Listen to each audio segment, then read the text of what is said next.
Hello students, मैं हूं रविंद्र सिंह और मैं आपका स्वागत करता हूं आपके अपने इस YouTube channel world of science में। देखिए, पिछली कुछ क्लासेसों में अपन ने 12th केमिस्ट्री चैप्टर 2 कंप्लीट कर लिया है। आज की इस क्लास में अपन चैप्टर 3 स्टार्ट करने वाले हैं। ठीक है, चलिए तो चैप्टर 3 के बारे में कुछ इंपॉर्टेंट फैक्ट्स, जैसे आप लोग सबसे पहले बताओगे चैप्टर 3 का नाम क्या है। तो आप लोगों को बताना चैप्टर 3 जो है आपका विद्युत रसायन है। क्या है? विद्युत रसायन। तो सबसे पहले आपको पता होना चाहिए विद्युत रसायन किसे कहते हैं। देखिए, विद्युत रसायन क्या कहते हैं, तो विद्युत रसायन क्या होता है? रसायन विज्ञान की एक शाखा है। रसायन विज्ञान की क्या है? शाखा है। जैसे आपकी जो बायोलॉजी होती है, बायोलॉजी की क्या है? विभिन्न प्रकार की शाखाएं होती हैं। जैसे हेमेटोलॉजी हो गया, साइटोलॉजी हो गया, कार्डियोलॉजी हो गया, और आपके इस प्रकार से क्या होते हैं, बहुत सी क्या होते हैं, न्यूरोलॉजी है। इस प्रकार से आपकी बहुत सी क्या होती हैं, शाखाएं होती हैं। तो इसी तरह रसायन विज्ञान की क्या है? यह एक शाखा है। तो रसायन विज्ञान की शाखा कौन सी है? तो आप बताओ, विद्युत रसायन है। क्या है? विद्युत रसायन। देखिए समझिए, विद्युत रसायन किसे कहते हैं? तो रसायन विज्ञान की वह शाखा, रसायन विज्ञान की वह शाखा जिसमें क्या है, आपकी जो भौतिक ऊर्जा और जैविक ऊर्जा है, सॉरी, या जो विद्युत ऊर्जा और जो रासायनिक ऊर्जा है। क्या है? विद्युत ऊर्जा और जो रासायनिक ऊर्जा है, उनके बारे में क्या किया जाता है? अध्ययन किया जाता है। यानी कि रसायन विज्ञान की वह शाखा जिसमें विद्युत ऊर्जा तथा रासायनिक ऊर्जा, विद्युत ऊर्जा आप लोग जानते हो करंट की जिसे कहते हैं, और रासायनिक ऊर्जा जैसे केमिकल्सों के आपस में मिलाने से जो ऊर्जा उत्पन्न होती है, रसायनों के आपस में मिलने से जो ऊर्जा उत्पन्न होती है, उसको अपन क्या कहते हैं? रासायनिक ऊर्जा। क्या कहते हैं उसको? रासायनिक ऊर्जा। तो रसायन विज्ञान की वह शाखा जिसमें विद्युत ऊर्जा और रासायनिक ऊर्जा के बारे में अध्ययन किया जाता है। के बारे में अध्ययन करने का मतलब क्या होता है? पढ़ाया जाता है। उसको अपन क्या कहते हैं? रासायनिक ऊर्जा कहते हैं। क्या कहते हैं उसको? रासायनिक ऊर्जा कहते हैं। समझ में आया? क्या कहते हैं? रासायनिक ऊर्जा क्या, विद्युत रसायन किसे कहते हैं? परिभाषा समझ में आई? रसायन विज्ञान की वह शाखा जिसमें विद्युत ऊर्जा तथा रासायनिक ऊर्जा का अध्ययन किया जाता है। किसका अध्ययन किया जाता है? विद्युत ऊर्जा तथा रासायनिक ऊर्जा का अध्ययन किया जाता है। उसे अपन विद्युत रसायन कहते हैं। क्या कहते हैं उसे? विद्युत रसायन कहते हैं। और इसी विद्युत रसायन के अंदर विद्युत ऊर्जा और आपकी जो क्या है, रासायनिक ऊर्जा, उनसे संबंधित विभिन्न नियमों का क्या किया जाता है? इसमें अध्ययन करेंगे। विद्युत ऊर्जा और रासायनिक ऊर्जा के संबंधित जितने भी नियम हैं, उन केमिस्ट्री के अंदर अपने जो सिलेबस में अपन इसी चैप्टर में पढ़ने वाले हैं। ठीक है, तो विद्युत रसायन आपको समझ में आया होगा किसे कहते हैं। देखिए, मैंने यहाँ पर यही लिख दिया, लिख के इसीलिए रखा ताकि आपको क्या हो, लिखने के लिए मेरे टाइम ज्यादा ना लगे। ठीक है, देखिए विद्युत रसायन कैसे कहते हैं, तो रसायन विज्ञान की वह शाखा जिसमें विद्युत ऊर्जा तथा रासायनिक ऊर्जा का अध्ययन किया जाता है। किसका अध्ययन किया जाता है? विद्युत ऊर्जा तथा रासायनिक ऊर्जा का अध्ययन किया जाता है, उसे विद्युत रसायन कहते हैं। किसे क्या कहते हैं? उसे विद्युत रसायन कहते हैं। तथा इसमें विद्युत ऊर्जा तथा रासायनिक ऊर्जा से संबंधित नियमों का अध्ययन किया जाता है। इसमें किससे संबंधित? विद्युत ऊर्जा तथा रासायनिक ऊर्जा से संबंधित नियमों का क्या किया जाता है? अध्ययन किया जाता है। अध्ययन का मतलब आप लोगों को पता होता है, स्टडी करना मतलब पढ़ना। ठीक है, चलिए, आपका विद्युत रसायन आपको समझ में आया होगा कैसे कहते हैं विद्युत रसायन। तो आप लोग क्या बताओगे?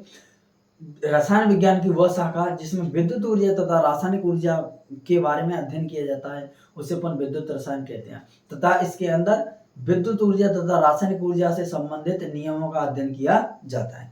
आई होप आपको यह विद्युत रसायन की परिभाषा समझ में आई होगी।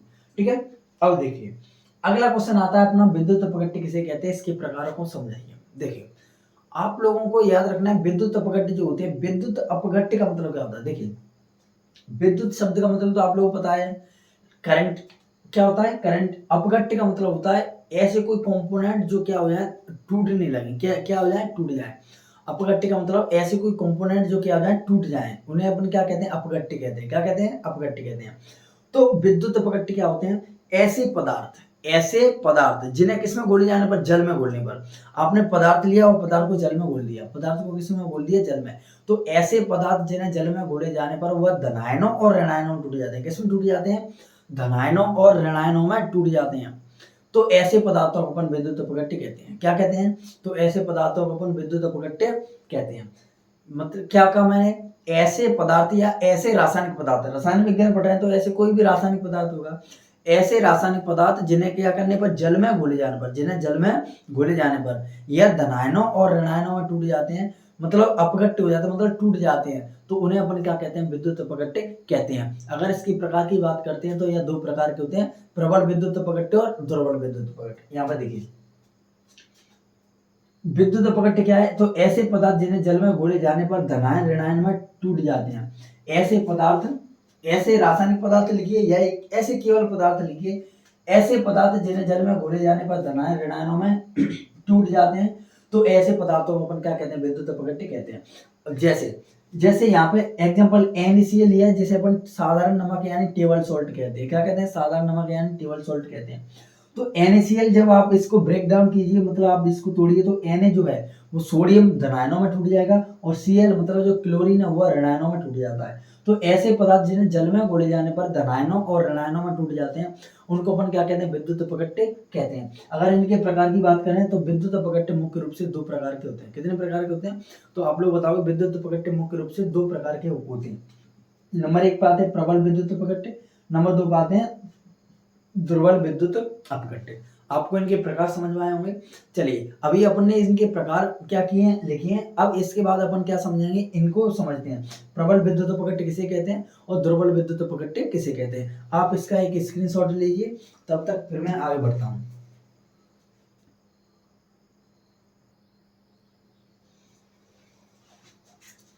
देखिए, अभी अपन ने विद्युत अपघट्य समझ ली, विद्युत अपघट्य किसे कहते हैं। अब इसके प्रकारों को समझते हैं। मैंने अभी आपको बताया विद्युत अपघट्य कितने प्रकार के होते हैं, तो आप लोग बताओ। 2 प्रकार के होते हैं। एक होता है प्रबल विद्युत अपघट्य, एक होते हैं दुर्बल विद्युत अपघट्य।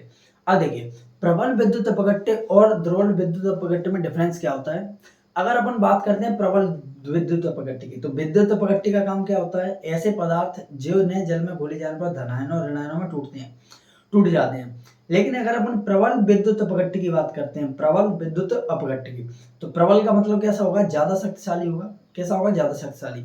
यानी जब आप इन्हें जल में घोलोगे, क्या करोगे? जब आप इन्हें जल में घोलोगे तो ये पूरी तरह डिजोल्व हो जाएंगे। मतलब कुछ पार्ट इसका शेष नहीं बचेगा, इसमें कोई भी भाग शेष नहीं बचेगा। तो क्या बताओगे? ऐसे विद्युत अपघट्य जिन्हें जल में घोले जाने पर, ऐसे विद्युत अपघट्य जिन्हें जल में घोले जाने पर पूरी तरह, मतलब इसका कुछ भाग नहीं बचेगा, पूरी तरह धनायनों और ऋणायनों में टूट जाते हैं, तो ऐसे पदार्थों को अपन या ऐसे विद्युत अपघट्यों को हम प्रबल विद्युत अपघट्य कहते हैं। क्या क्या बताओगे?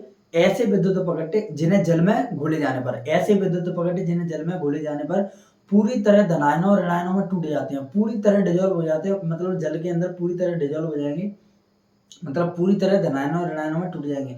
तो ऐसे विद्युत अपघट्य को अपन प्रबल विद्युत अपघट्य कहते हैं। जैसे आपका NaCl हो जाएगा, साधारण नमक हो जाएगा, HCl हो जाएगा, हाइड्रोक्लोरिक अम्ल हो जाएगा, पोटेशियम क्लोराइड हो जाएगा, KCl हो जाएगा, ठीक है। और CH3COONA भी इसी के अंदर आ जाता है, CH3COONA, ठीक है। इसके बाद आते हैं अपने दुर्बल विद्युत अपघट्य। क्या होते हैं? दुर्बल विद्युत अपघट्य। देखिए, दुर्बल विद्युत अपघट्य क्या होते हैं? दुर्बल विद्युत अपघट्य क्या होते हैं? तो प्रबल विद्युत अपघट्य पूरी तरह धनायनों और ऋणायनों में टूट रहे थे। प्रबल विद्युत अपघट्य क्या हो रहे थे? पूरी तरह धनायनों और ऋणायनों में डिजोल्व हो रहे थे। लेकिन इसके अंदर, किसके अंदर? आप लोग बताओ। दुर्बल विद्युत अपघट्य के अंदर ये पूरी तरह धनायनों और ऋणायनों में नहीं टूटेंगे, मतलब इनका कुछ भाग शेष रह जाएगा। तो क्या बताओगे? दुर्बल विद्युत अपघट्य में मतलब कमजोर होंगे। दुर्बल का मतलब क्या है? कमजोर। तो ऐसे विद्युत अपघट्य जिन्हें जल में घोले जाने पर, क्या बताओगे?